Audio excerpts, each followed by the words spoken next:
San Francisco, Levi Stadium, semaine 10, le choc.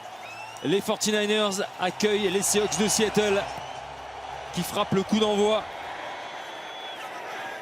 Regardez, hein, Robbie Gould s'est blessé à l'entraînement au quadriceps et on a signé d'urgence Chase McLaughlin qui va devoir s'y coller sur un coup de pied déjà assez long pour tenter d'ouvrir le score. 43 yards de distance. Il y avait une incertitude sur la participation de Robbie Gould et ça commence bien pour McLaughlin. Première et 10, on retrouve Jimmy Garoppolo.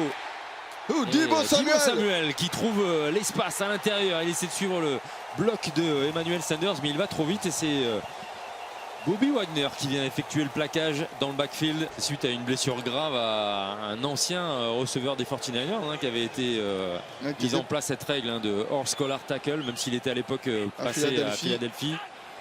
C'était Terrell Owens.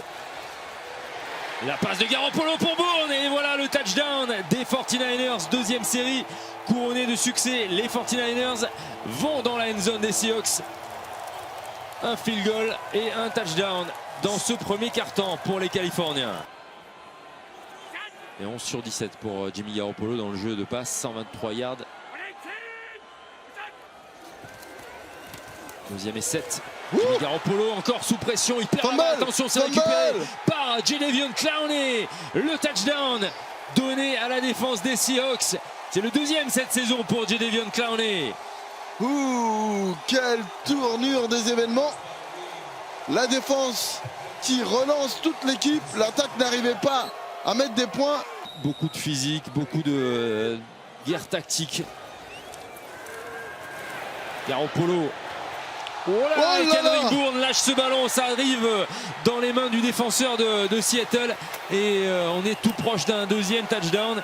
Quelle erreur terrible de la part de Bourne car ce ballon était très bien lancé et il est attrapé au vol par Quandre Diggs. Pour l'ajout sur les matchs de playoff, aussi des rebondissements, parce qu'on en a beaucoup. Et voilà, il fait le jeu, c'est lui qui les amène à proximité de l'embut. La feinte de remise à Carson, petite balle lobée. Hollister va contrôler avec la main gauche et ramener la droite. Touchdown Seahawks. Troisième touchdown en 2 matchs pour Jacob le Sauveur, Jacob Hollister. Et on peut créditer Russell Wilson de ce touchdown étant donné que c'est lui qui mène son receveur, c'est lui qui met cette petite passe lobée là où seulement le receveur peut l'atteindre. Il faut être prêt on y va, à en prendre une à chaque fois qu'on a la balle, ou pas d'ailleurs. On vous l'avait dit, c'est un choc de division, 2 équipes qui ne s'aiment pas. Et ça a toujours été très physique entre elles. Et voilà. La balle au sol, la balle au sol, la balle au sol. Et c'est encore Seattle qui récupère. Et Ford qui a le ballon dans les mains et non, mais je pense qu'il y a eu quand même un coup de sifflet. En force. Carson récompensé pour son effort précédent. Touchdown Seahawks. Et le premier break dans ce match en faveur des visiteurs. Ils avaient été menés 10-0. Ils viennent de marquer 20 points. On a 6 O-line sur la ligne et on court avec ça. Là on est revenu à un personnel un peu plus normal avec 3 receveurs.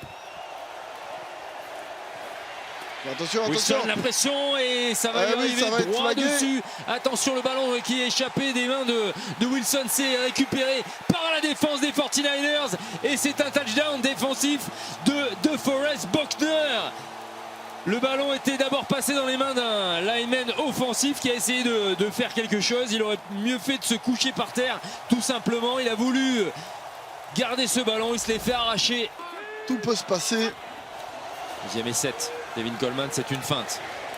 Garoppolo, le champ libre, Dibo Samuel. Il a retenu la leçon, mais toujours tendance à attraper quand même avec l'épaulière. Ça rebondit encore, il me semble. Chase McLaughlin pour l'égalisation. À 21 partout. Il n'a pas intérêt à le rater, celui-ci. C'est le moment de lui parler un peu. De Robbie Gould.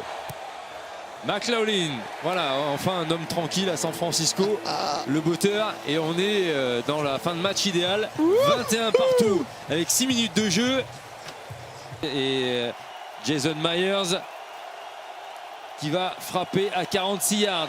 avec beaucoup de pression. Et Myers qui réussit ce coup de pied. Voilà pour aller au bout du suspense. On va peut-être avoir droit à une prolongation.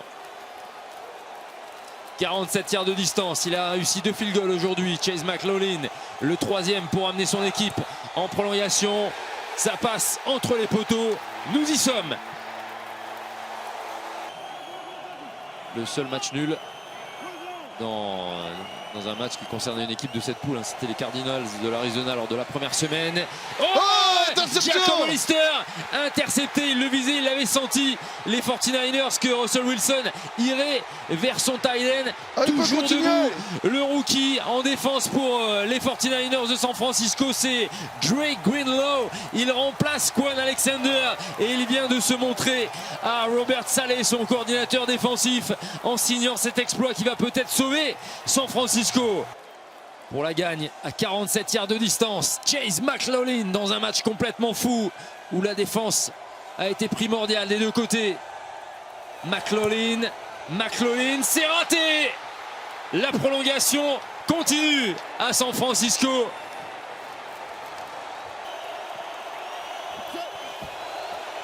Attention blitz.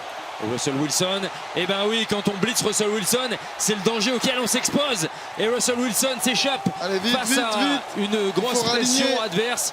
Ouais, mais 1 minute, hein, donc ils ont quand même tout le temps de se remettre en place. Oui, mais il n'y a rien à dépenser, étant donné qu'il n'y a pas de temps mort et que pour l'unité de field goal, ça prendra du temps. 4 secondes, cette fois-ci plus de temps mort pour arrêter quoi que ce soit. Jason Myers, nouvel essai, 47 yards, Jason Myers. Ça va passer, la victoire est pour les Seahawks de Seattle. Au bout du suspense et de la prolongation, les Seahawks s'imposent 27-24 et réduisent l'écart entre eux et les 49ers dans cette division Ouest. On vous avait promis un choc, on a bien plus que ça. Quel match!